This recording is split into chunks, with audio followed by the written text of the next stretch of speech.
Welcome to Willow's World of DIY. I'm Willow, and today I'm going to show you guys how to sync the carburetors on a Yamaha R6, and this will work for an R1 as well.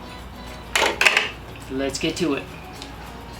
I start off by removing the steering stem nut. If you guys don't have a steering stabilizer like I do, you don't have to remove the steering stem nut.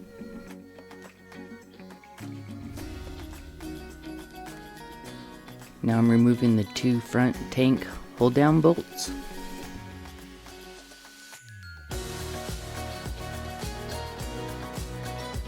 And then I remove the seat so we can hinge our tank up.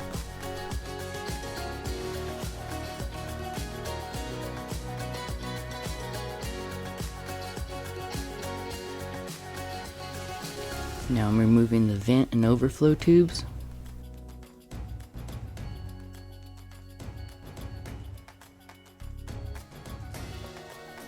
Then I remove the airbox front hold down bolt. It's a 10mm.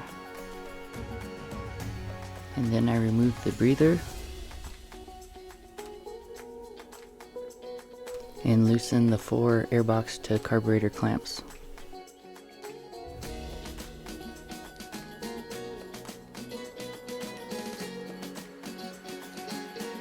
And then remove the rear breather.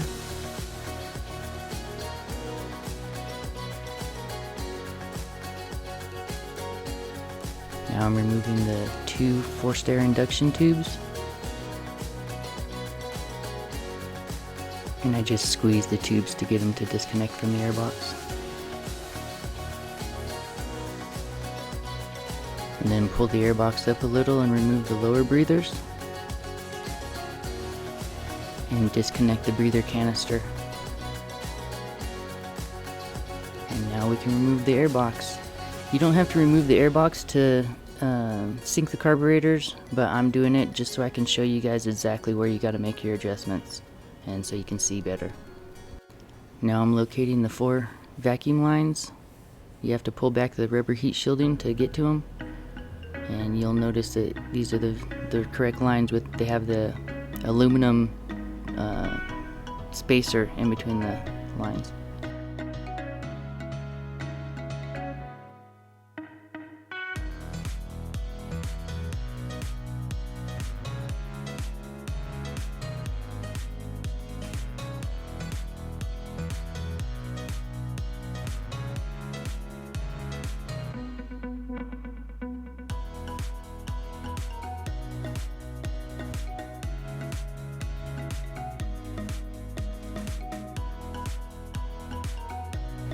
These are the 2 aluminum spacers that I was talking about that you want to look for. They're just plugs, really, and sometimes they're hard to get out. I use a flat blade screwdriver to try to break the hose loose from the spacer, and a pair of pliers and twist it and get it out.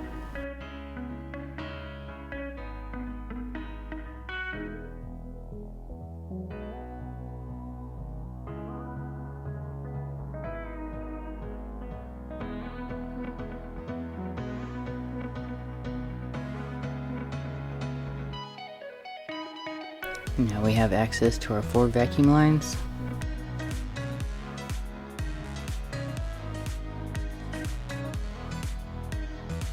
And I'm going to go ahead and remove this breather canister just so you guys can see better. You can see this rubber shielding. I keep trying to pull it up out of the way so you guys can see, but it doesn't want to agree with me. I'm using this mechanical gauge set, and I just used the supplied adapter fittings and put them into each hose, and then I check each hose to make sure that there's no vacuum leaks on each gauge. I recommend calibrating your gauge set before you use it. If you want to see how to calibrate this particular type of gauge set, I will post another video, and I'll put up a card right here and a link at the end of this video.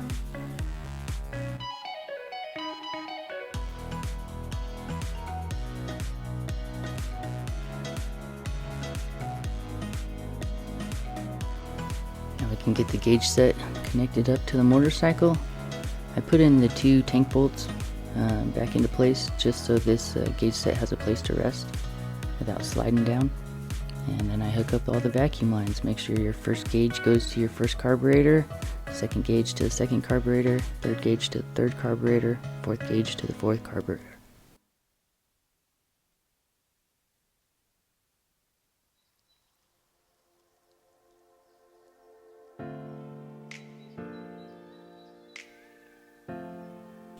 Now I'm going to start up the motorcycle. When you purchase these gauges, you want to make sure that the gauges you purchase have these adjustment valves. Otherwise, you'll notice the needles are bouncing around like crazy. If you don't have these adjustment valves, you can't fine tune it and actually get an accurate reading off of these things. So that's what I'm trying to do, is adjust these gauges. If you adjust it too tight, the needle will stick still and you won't read any vacuum pressure. So you kind of got to find the sweet spot. And I blip the throttle periodically to make sure the gauges are actually moving and reading accurately.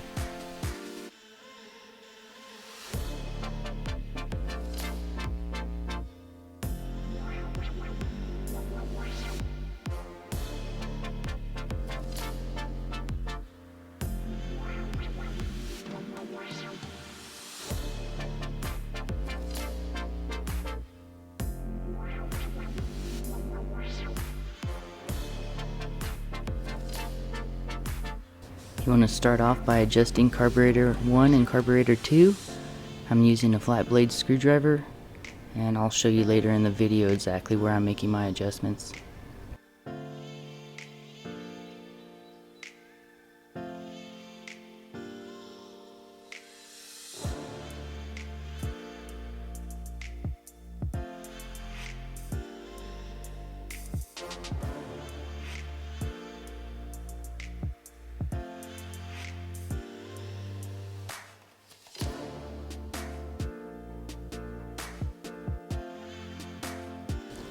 Now that I have carburetor 1 and 2 synced, I move to the third and fourth carburetor.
After you have the third and fourth carburetor synced, you can move to the second and third carburetor, and this will balance the first and second to the third and fourth carburetors.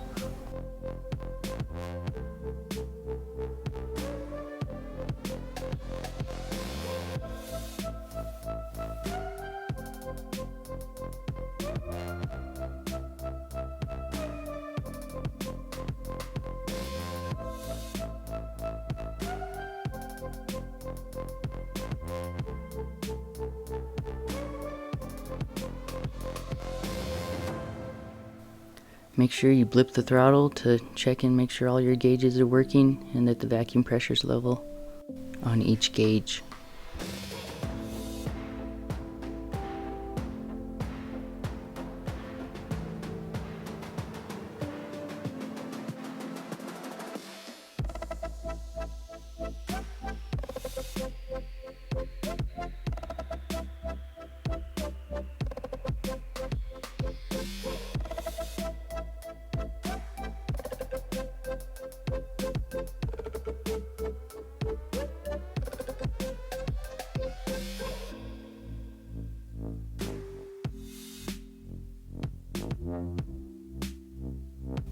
All the vacuum pressures look good and level to me.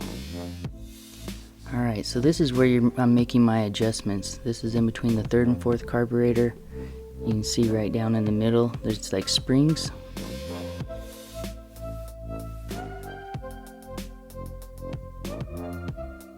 I'm using my screwdriver as a pointer just to show you guys right where you can make your adjustment.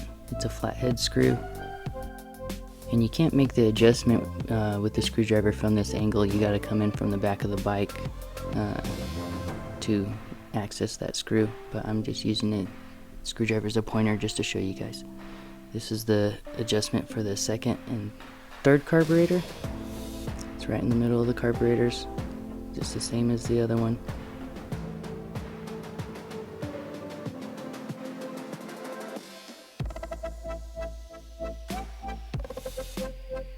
And this is the adjuster for the first and second carburetors.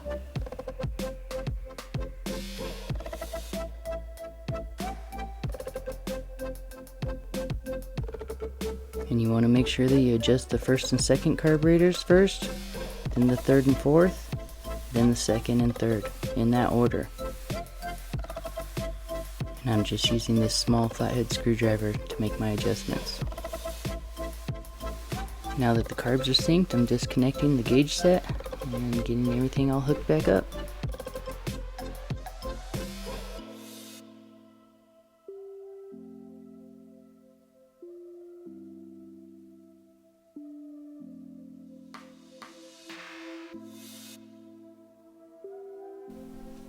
Now we can hook up the vacuum lines. You want to hook up the first and third carburetor together.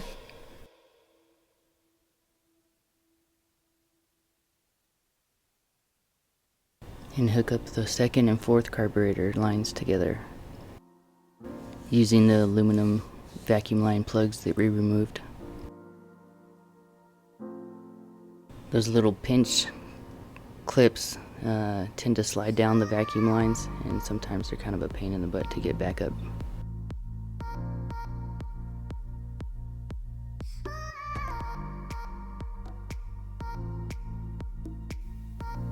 And this is what it looks like with the vacuum lines hooked back up. You can see the aluminum fittings connected back in with the pinch clips. And then we can pull our heat shielding back into place. Now I'm reconnecting the breather canister. You guys really don't need to remove this unless you just need to get some extra space to get in there. I just did it so you guys can see better. Now I'm reinstalling the air box, and I start off by hooking up the lower breather tubes, and then I can get it into place and hook up my forced air induction tubes.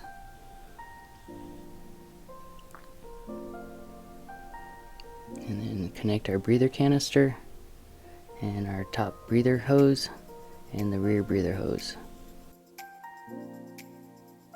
And once again, you guys don't need to remove the air box. You can access the adjustment screws from the rear of the carburetors, but I just really wanted you to be able to film and show you guys exactly where those adjustment screws are. Install the front airbox hold down bolt, and then we can tighten our 4 airbox to carburetor clamp bolts.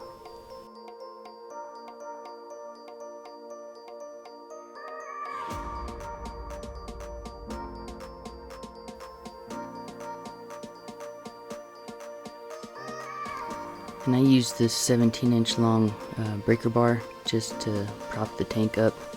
That way I don't have to remove the whole tank, and I can still keep all the fuel lines and everything hooked up. And if you do it this way, you want to make sure that you have less than half a tank of fuel. That way it doesn't come out of the vent in the breather with it tipped up. And I probably put in about 1/3 of a tank of gas.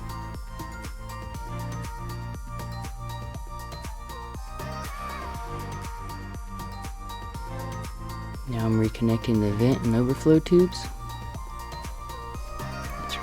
You have to keep the tank really close to being closed, and it's hard to see and it's hard to get your hands in there, but sorry about that.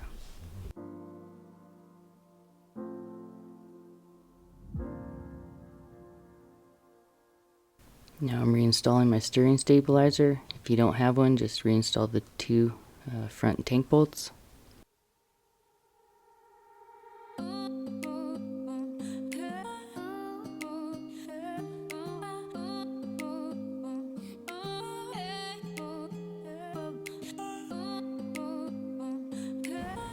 If you do have a steering stabilizer like this, you want to make sure that you get full range of motion on your steering from lock to lock. And now I'm reinstalling the seat. I put the back in first underneath the plastics, and then I clip in the front. And now I'm tightening up the seat bolts.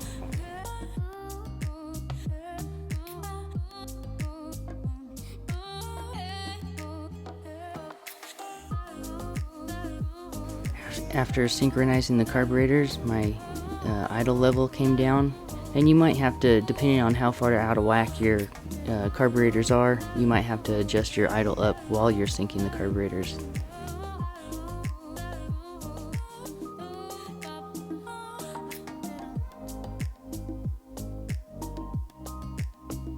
This is your idle adjustment knob. If you turn it clockwise, it adjusts the idle higher. If you turn it counterclockwise, it adjusts the idle lower.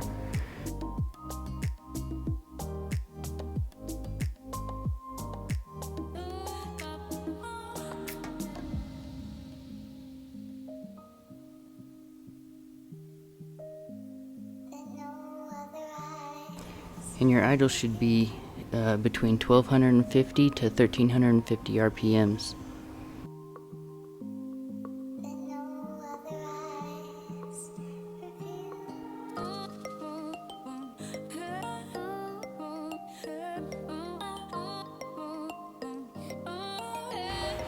I hope you found this video helpful. Please hit the like and subscribe button. Thanks for watching Willow's World of DIY. Until next time!